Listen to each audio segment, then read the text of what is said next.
master the basics of headset functionality, ensuring your Wingwalker De-Icer headset is ready for use. Step 1. Visual inspection. When removing the headset from its bag, check that it's clean and free from visible damage. Make sure all nuts, clips, and fittings are secure and tight. Lastly, confirm the microphone cover and ear cups are correctly attached to the appropriate parts. Step 2. Fit the antenna. Locate the right-angled antenna and screw it onto the left-hand dome using the knurled nut at the base. Once attached, ensure the antenna is pointing upright, as it would be when worn, towards the sky. Step 3. Power on. Find the power button, which is either black or white depending on the headset version, and located on the underside of the left-hand dome. Press and hold for 1 second, then release. The LED will illuminate green. If fully charged, the LED flashes 3 times with 3 beeps.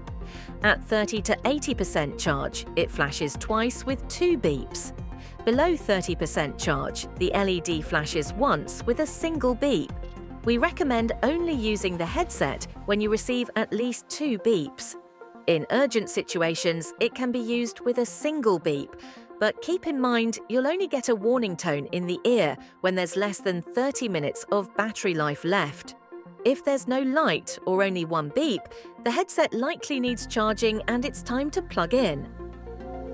Step 4. Charging.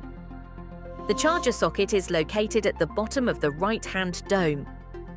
Within the first 30 minutes of charging, the headset will regain roughly 2/3 of its battery life. While charging, the top LED turns orange. When fully charged, the light turns off. Step 5. Position the microphone. Make sure the microphone can only rotate forward and back, not all the way around. It should sit directly in front of your mouth, as close to the lips as possible for optimal pickup. For correct orientation, the antenna should be behind the head, on the rear side of the headset when worn. Step 6. Using the buttons. On the left-hand dome, you'll find the yellow button.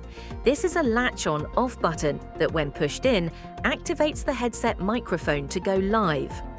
On the right-hand dome, there's a black button, positioned in the center.